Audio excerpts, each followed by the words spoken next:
দারোগাজি, আমার ছেলে আপনার জেলের মধ্যে বন্দি আছে। বাবা, তুমি এসে গেছো?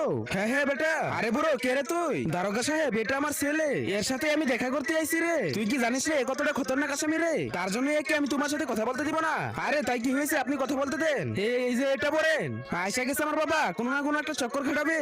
আবে তোর বুড়া ভাবে করবেটাই কি রে? এ তো দেখতেছি ন্যাংরা রে। হ্যাঁ, আরে এত ইজি নিও না বাবাকে, পুরানা খেলোয়াড় রে, পুরানা খেলোয়াড়। দেখিস কোনো না কোনো চালাকি খাটাবে আমাদেরকে জেল থেকে বের করার জন্য। ঠিক আছে, তাহলে কথা বলে না ওর সাথে। আরে সাহেবজি, আমাকে একটু সাহায্য করো, একটাই তো পা আমার, এখানে দাঁড়িয়ে কথা বলতে পারতাছি না। আমাকে ভিতরে যেতে দাও, আমি ওখানে বসে 2 মিনিট কথা বলে চলে যাবো। এর জন্য তো তোর পুরো শরীর তল্লাশি করতে হবে রে। এই একে চেক করে দেখ, কোনো কিছু নিয়ে আইছে নাকি রে। আমি জানি রে, কোনো না কোনো কিছু তো লুকিয়ে নিয়ে আইছে রে। এত তল্লাশির মতো ধরা খেয়ে যাবে রে। আব্বি বললাম না পুরানা খেলোয়াড় রে। এই লাঠিটা একটু দে তো দেখি। আরে বাবা, আমার পাটা ভেঙে ফেললো। আরে আরে বাবা, কি হয়েছে? আরে আরে সাহেবজি, আপনি এই লাঠি